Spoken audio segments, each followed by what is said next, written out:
Everyone, welcome to Bodo reaction. So guys, मेरा नाम है तलाल। मैं जिस सॉन्ग को रिएक्शन देने लगा हूं ये भी एक बूडो लाइन का सॉन्ग है। सो गाइस, इसका टाइटल है वो है नागुराई। सो गाइस, बड़ी टाइम वेस्ट किया, सॉन्ग करते हैं start. So guys, okay let's start. नागुराई नागुराई ओके नागुराई नागुराई गुरुवाई गुरुवाई गुरुवाई।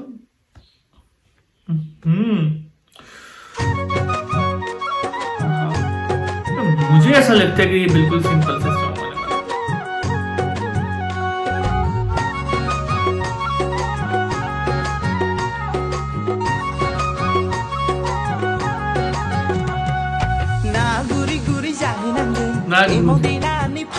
अच्छा गुराई में गुराई ये गुरी गुरी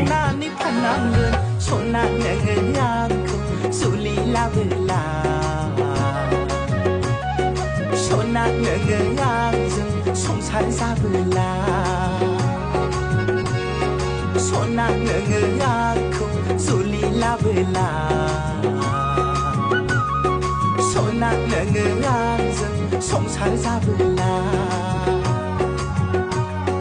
ना गुरि गुरि जाहोनांगोन एमाव देनानै फाननांगोन ना गुरि गुरि जाहोनांगोन जौ सावनानै फाननांगोन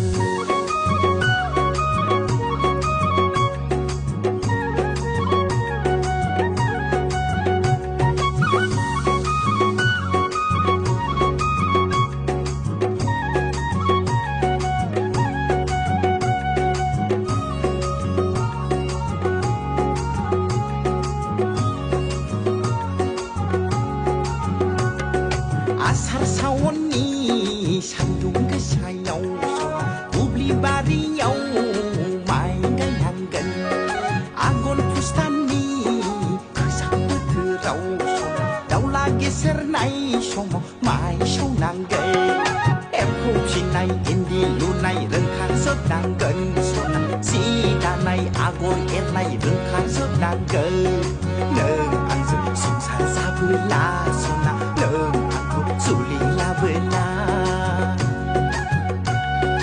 ना गुरि गुरि जाहोनांगोन एमाव देनानै फाननांगोन ना गुरि गुरि जाहोनांगोन जौ सावनानै फाननांगोन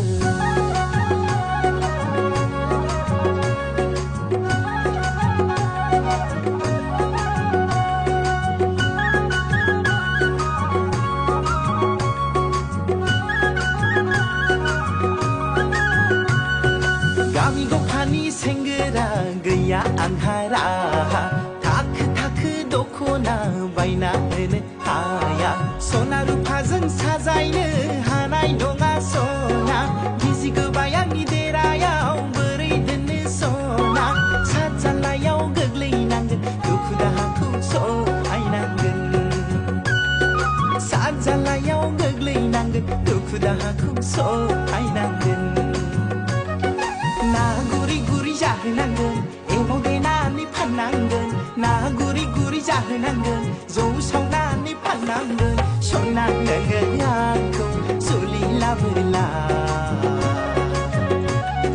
सना नोङो आंजों संसार जाबोला सना नोङो आंखौ जुलि लाबोला सना नोङो आंजों संसार जाबोला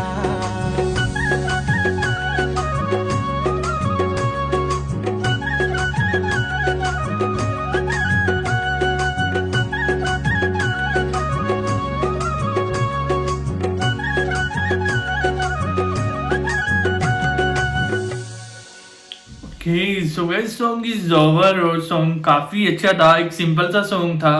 अगर मैं आप सब लोगों को बताता चलूं कि आप कहेंगे यार ये बहुत ही मतलब अमेजिंग सॉन्ग था, वो तो नहीं लेकिन बहुत अच्छा सॉन्ग था। एक इसके अंदर बड़ा सिंपल सा म्यूजिक था, बड़ा सिंपल सा सॉन्ग था। इसकी जो वॉइस थी वो बहुत ज्यादा एक्सीलेंट वॉइस थी। मुझे तो ये सॉन्ग अच्छा लगा। अगर आप सब लोगों को ये सॉन्ग अच्छा लगा तो मुझे कमेंट करके लास्ट बताया। सो गाइस, चैनल को करते सब्सक्राइब, वीडियो को like. So guys, next video लेकर आते हैं, तब तक के लिए गुड बाय।